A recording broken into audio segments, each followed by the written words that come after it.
Deputy speaker পদ আপাতত নিচ্ছে না জামায়াত। সংসদে জুলাই সনদ নিয়ে আলোচনার পর সিদ্ধান্ত হবে বলে জানিয়েছেন জামায়াতে ইসলামের সেক্রেটারি জেনারেল মিয়া গোলাম পরোয়ার।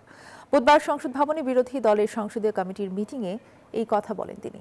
মিয়া গোলাম পরোয়ার আরও বলেন, সংসদীয় অধিবেশনে জুলাই সনদ সহ অন্যান্য বিষয়ে আলোচনার সাপেক্ষে তারা ডেপুটি স্পিকারের পদ নেওয়ার বিষয়ে চূড়ান্ত সিদ্ধান্ত নেওয়া হবে। এ সময় কথা বলেন জাতীয় নাগরিক পার্টি এনসিপির আহ্বায়ক ও জাতীয় সংসদের বিরোধী দলীয় চিফ হুইপ নাহিদ ইসলাম। সরকারি দলকে সংবিধান সংস্কার পরিষদের শপথ নেওয়ার আহ্বান জানিয়েছে বিরোধী দল, এমনটা জানান নাহিদ ইসলাম।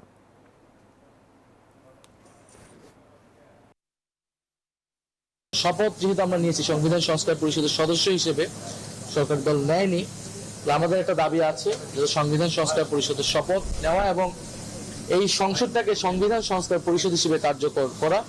তো সেই বিষয়ে আমাদের আগামীকালকে ভূমিকা কি থাকবে, এই বিষয়গুলো নিয়ে আলোচনা এখনো চলমান আছে।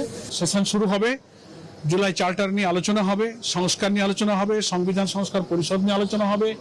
Leader of the opposition will decide. আমরা এই মুহূর্তে এইভাবে আমরা ডেপুটি স্পিকার তো নিতে চাইনি। সংসদে আলোচনা হবে, জুলাই সনদের প্রশ্নটা আগে নিষ্পত্তি হতে হবে। Bashundhara public school and college 2026 শিক্ষাবর্ষে ভর্তি চলছে।